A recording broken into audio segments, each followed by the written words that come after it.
Like, I don't want to read now and it be good and then have to go back to the past. Like, I don't care about all that. I just want to know what's happening now. Like, I would have not forgiven her, like, at all. Like, it would have been a wrap. There would have been no second chance, none of that. There was so much that went down in this that I, like, was not expecting. But, like, I was here for it. Like, it was drama.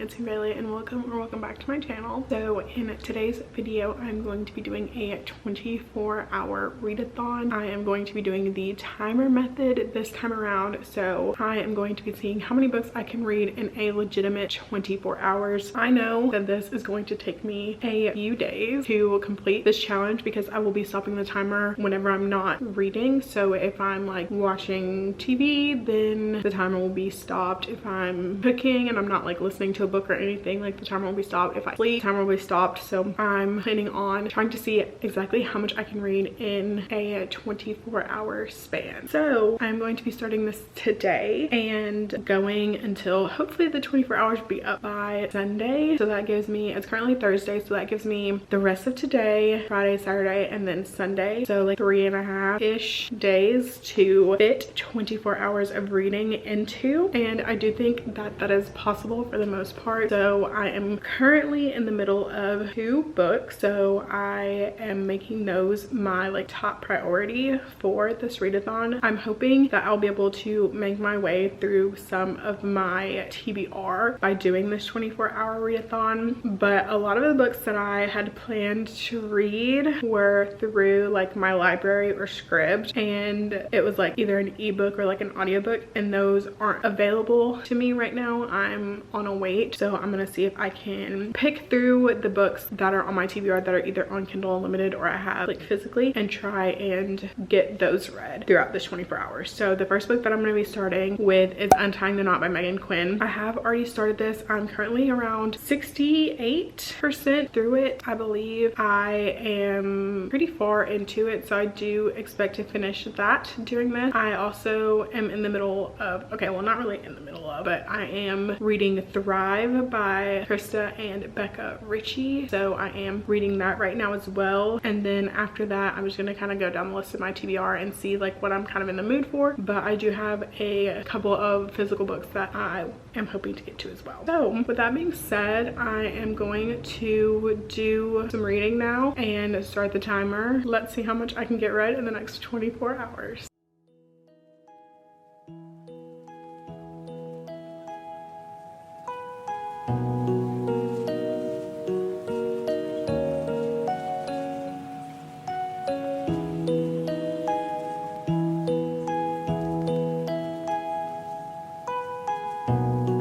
So I have just stopped the timer on 20 hours and 25 minutes left. So it has been about 4.5-ish hours since I picked up Untying the Knot by Megan Quinn. It's actually been longer than that for the actual time, but as far as this readathon, it's been about 4 hours, and I just finished it, and I think I'm gonna end up giving it 3 stars. So this book is basically about this couple, and they are married, and it is told in dual timeline of them when they like met and how they started getting together, and then like 12 years later when they're married and their marriage is in trouble.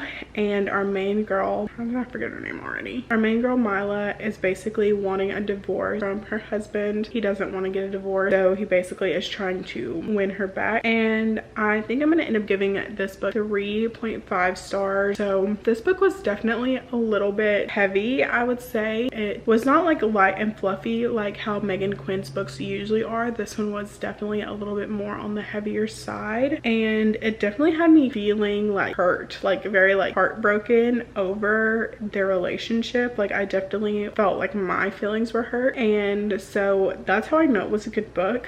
But I definitely did not like Mila. I thought that she was like a very annoying main character. I thought that she was kind of like immature, and she like just just would refuse to talk to Riot about what her main problem was, because he would ask her, like, so after she asked him for a divorce, she gave him the divorce papers, he would be like, what happened? Tell me what happened. Tell me how I can fix this. And Mila basically was like, I've already told you and you just don't listen. And like, she wouldn't really like tell him the main root for her feeling the way that she was feeling and why she wanted a divorce. And so that was just like really frustrating, because it's not like they were arguing. They weren't arguing a lot like before, because I don't know. And so yeah, I just think I'm gonna end up giving it 3.5 stars. Like, it was okay and definitely different than what I was expecting, but I am interested to see the next book, because this is a spin-off of the Not So Meet Cute series, which a Not So Meet Cute is one of my favorite books of all time. I literally love that book so much, and so this is a spin-off of that series. And so I think I'm definitely more excited to read the next book that follows Riot's brother Banner and his story. I'm a little bit more excited about that one than I was this one, because this one I just feel like was not for me. And I don't know if it's just because like it was Marriage in Trouble, and I don't really like those, or at least I've only read a couple, and the ones that I have read I haven't really loved, so I just don't know if that's a trope for me. And plus it was like told in multiple timelines, and I'm not a fan of multiple timelines, because I'm like, okay, yeah, I understand that we need the backstory, but like I'm trying to know like what's happening now. Like, I want the tea of what's going on now. Like, I don't want to read now and it be good and then have to go back to the past. Like, I don't care about that. I just want to know what's happening now. And so that, I guess, is like my main gripe with it. So 3.5 stars, not too bad. But now I'm thinking I'm going to pick up Thrive and read some of this. I have already started this. I'm not too far into it. I'm currently on page 92, so I'm still pretty close to the front, less than 100 pages in. And yeah, so I think this is what I'm going to pick up for the time being.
So if I'm gonna be completely honest, I have been doing a terrible job at reading for this 24-hour readathon today. It is the next day, by the way. I had like a coffee montage earlier today, and I was like sitting down and I was reading, and I was having like a good old time or whatever. I have not been reading today. So basically I have read some, but not as much as I was wanting to in Thrive. I think I've only read for probably about an hour today, which was not the original plan. I definitely wanted to read for a majority of the day, but unfortunately I just like was not in like the biggest reading mood ever. So I think for the rest of the night, because it is still pretty early, it's 7:15, so I think for the rest of the night until I'm ready to go to bed, I am going to read some and watch my show to kind of like offset each other, because I started watching Suits this morning, which was probably my first mistake. So I definitely sat down and turned it on while I was eating breakfast and drinking my coffee, and I literally haven't turned it off since. So that was probably mistake number one, but here we are, and I'm going to do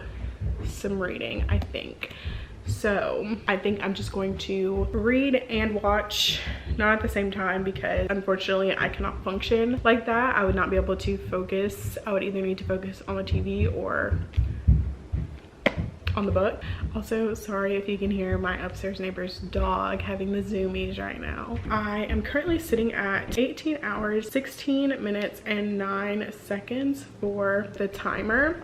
So, I mean, I'm still like doing okay. Like, I do still have 2 more days that I can read for this. So hopefully if I can knock out a few more hours tonight, then that'll be less hours that I have to read either tomorrow and Sunday. I think, like I said, I'm gonna try and do some reading. I have a few minutes left in my episode, so I think once this episode is over, I'm going to try and read for like maybe an hour or 2 and just see kind of how I'm feeling if I start to get like really into it, because unfortunately, like, I'm just not loving this at the moment. And I think it's because the events of this book I've already read. So if you have read the Addicted series in the recommended reading order, then you know that it's like the first 3 Addicted books and then the first 2 Calloway Sisters series books, and this book is the 4th book in the Addicted series. The first 3 books follow Lily and Lo, and then you read the first 2 books in the Calloway Sisters series, the first one following Rose and Connor and the second one following Daisy and Wright. This is the 4th book in the Addicted series, but comes after those 2 books in the Calloway Sisters series, and this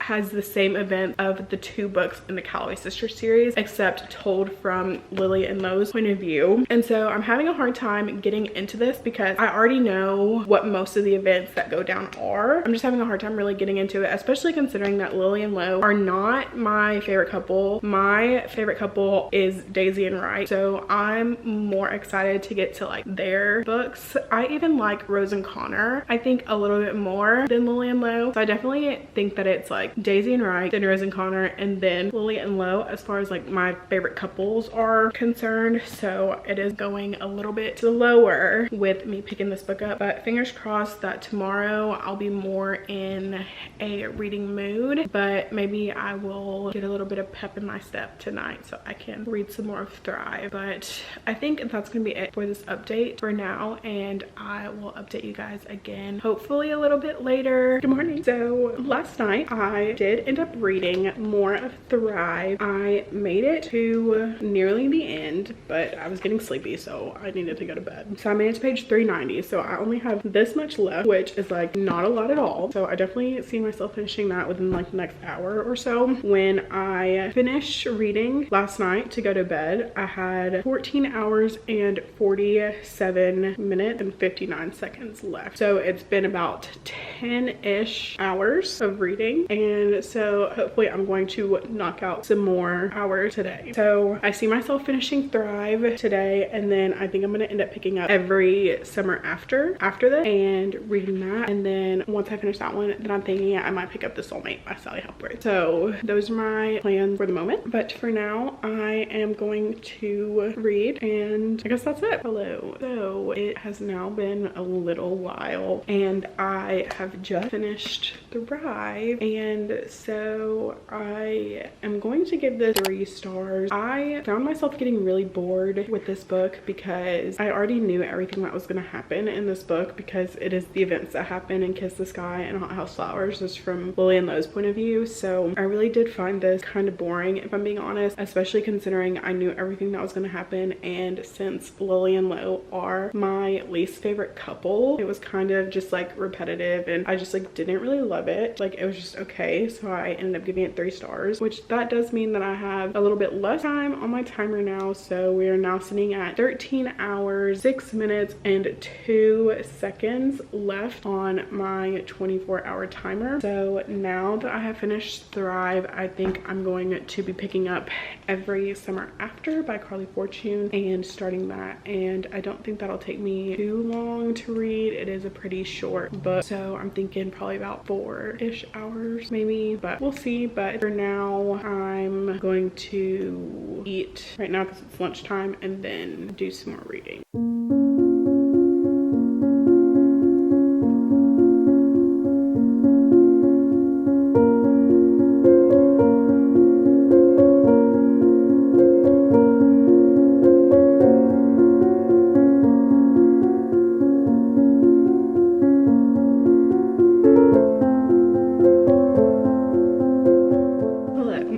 So I I have just finished Every Summer After, and I am currently sitting at 9 hours 13 minutes and 25 seconds left now that I have paused the timer after finishing Every Summer After. So I thought this was pretty good. I don't really know what I'm gonna rate it. I'm thinking I might rate it 4 stars. I enjoyed it overall, but I enjoyed the like flashback scenes more than like the present scenes. So I definitely enjoyed learning about them when they were kids and like the summers they spent together. I definitely liked that aspect of the story a lot more than like her going back for like the funeral and stuff like that. Like I just didn't like that as much. Also, Sam is better than me because literally I would have not forgiven her after what she did.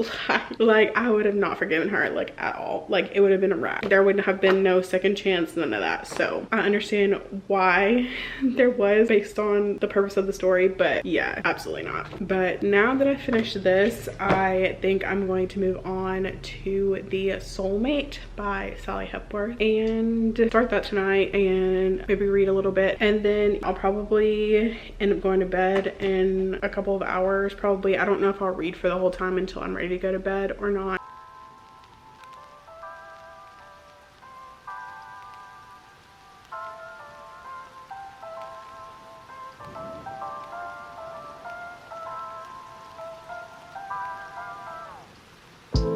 Hello, so I have just finished The Soulmate. We are sitting at 5 hours and 20 minutes left on our 24-hour timer, but I just finished The Soulmate and all I have to say is that this book is like straight tea. Like there was so much that went down in this that I like was not expecting, but like I was here for it. Like it was drama, you know? And so for this, I think I'm gonna end up giving it 3 stars. Like it was a fun time, it was good, but like definitely not the best mystery thriller that I've read so far because I am on my mystery thriller journey, we know this, and this was good but it just like wasn't like great, you know? So I think I'm gonna end up giving this one 3 stars. It was fun, but now that I'm finished with this, I think I'm going to pick up Bloodmark by Tracy Deonn and start that and read that for the remainder of the time that I have left on my timer. I think I'm gonna start that now and then I'll update you guys later.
So I wanted to just hop on here and give one final update and end out this vlog. So my official 24 hours is up from reading for a legit 24 hours. So with my remaining time that I had since last time I updated you guys, I did start Bloodmarked by Tracy Deonn and I have made it to page 66, which is chapter 6. So I didn't get super far into this, but I am annotating it. It is taking me a little bit longer to read this just because like when I annotate, I generally read a lot slower than if I'm not annotating. So it is taking me a little bit longer to get through this, but I did end up reading like 60 pages, which isn't bad, especially considering I've already read like 4 other books for this video. So like I'm not mad about not getting super far into Bloodmark, but overall I would say that this 24 hours has been pretty successful, even though it definitely has been like 4 days, but that's that's okay. That's okay. We read for 24 hours in total, and that's what the goal of this video was, and that's what we did. So I'm happy, and I was able to get a lot of good reading done over the last few days, and I'm happy with where I was at. So I was able to, just kind of as a recap, I was able to complete Untying the Knot by Megan Quinn, and then I was also able to finish Thrive by Krista and Becca Ritchie. Then I read Every Summer After